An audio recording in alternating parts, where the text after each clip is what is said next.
Hello बच्चों, let's read the question. Gel electrophoresis is used for construction of recombinant DNA by joining with cloning vectors, isolation of DNA molecules, cutting of DNA into fragments, separation of DNA fragments according to their size. तो यहाँ पे जो key concept है बच्चे वो क्या है? The key concept of this question is to understand what is gel electrophoresis and then हमें पता लगाना है कि gel electrophoresis का function क्या है, right? So what we are looking for the function of gel electrophoresis कि gel electrophoresis को perform क्यों किया जाता है, right? Gel electrophoresis. तो एक एक करके हम चारों के चारों ऑप्शंस को देख लेते हैं. Construction of recombinant DNA banana bye joining with cloning vectors. तो बच्चे ये एक एंजाइम करता है, राइट? डीएनए लाइगेज आपको पता होगा. तो डीएनए लाइगेज हो गया और साथ ही साथ आपका क्या हो गया, इसमें रिस्ट्रिक्शन एंडोन्यूक्लियस का काम हो गया ये. तो रिस्ट्रिक्शन एंडोन्यूक्लियस क्या करेगा, वो डीएनए को तोड़ेगा, उसके फ्रैगमेंट्स बनाएगा और उसके बाद डीएनए लाइगेज की हेल्प से हम रिकॉम्बिनेंट डीएनए को तैयार कर लेंगे. तो अगर देखा जाए तो ये पूरा का पूरा जो प्रोसेस है उसे आप जेनेटिक इंजीनियरिंग का नाम दे सकते हो यहाँ पे, ठीक है ना? जेनेटिक इंजीनियरिंग प्रोसेस का ही ये एक पार्ट हो गया. पूरा प्रोसेस तो नहीं बट जेनेटिक इंजीनियरिंग का ही एक पार्ट हो गया for construction of the cloning vector. ठीक है, मतलब कि क्लोनिंग वेक्टर के साथ ज्वाइन करके एक डीएनए फ्रैगमेंट को construction of the recombinant DNA. उसके बाद आइसोलेट करना. तो बच्चे डीएनए को आइसोलेट करना ये भी हम कुछ एंजाइम्स की हेल्प से ही करते हैं. So isolation of DNA is also done with the help of different types of enzymes. तो ये एक अलग ही प्रोसेस है.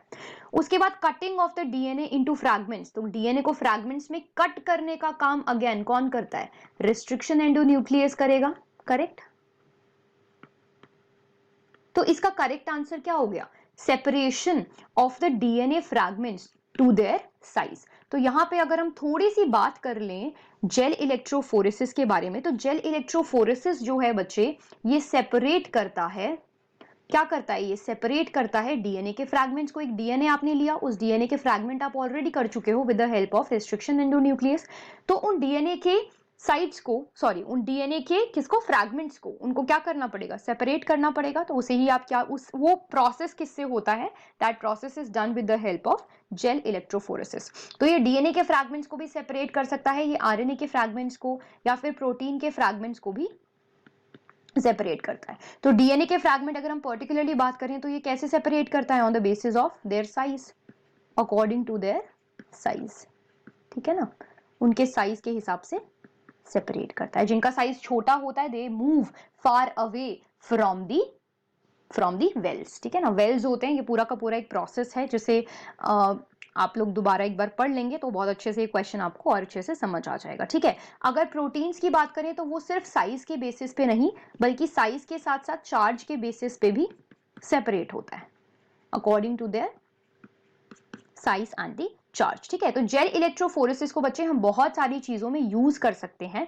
तो जेल इलेक्ट्रोफोरेसिस के यूजेस कहाँ कहाँ पे देखे जाते हैं, सबसे पहले तो आप देख ही रहे हो रिकॉम्बिनेंट डीएनए टेक्नोलॉजी में, राइट? सबसे ज्यादा रिकॉम्बिनेंट डीएनए टेक्नोलॉजी में हम ऑलरेडी इसको पढ़ रहे हैं इस क्वेश्चन में. उसके अलावा पैटर्निटी टेस्टिंग, राइट? पेरेंट की टेस्टिंग के लिए, फादर की टेस्टिंग के लिए. डीएनए फिंगरप्रिंट्स में हम इसको यूज करते हैं फॉर दी फोरेंसिक पर्पसेस. तो डीएनए फिंगरप्रिंटिंग और पीसीआर रिएक्शन में भी हम इसको यूज करते हैं. ठीक है ना, तो PCR reaction etcetera. So the final answer is बच्चे, the final answer is gel electrophoresis is used for the separation of DNA fragments to their size. I hope you understood it well. Best of luck.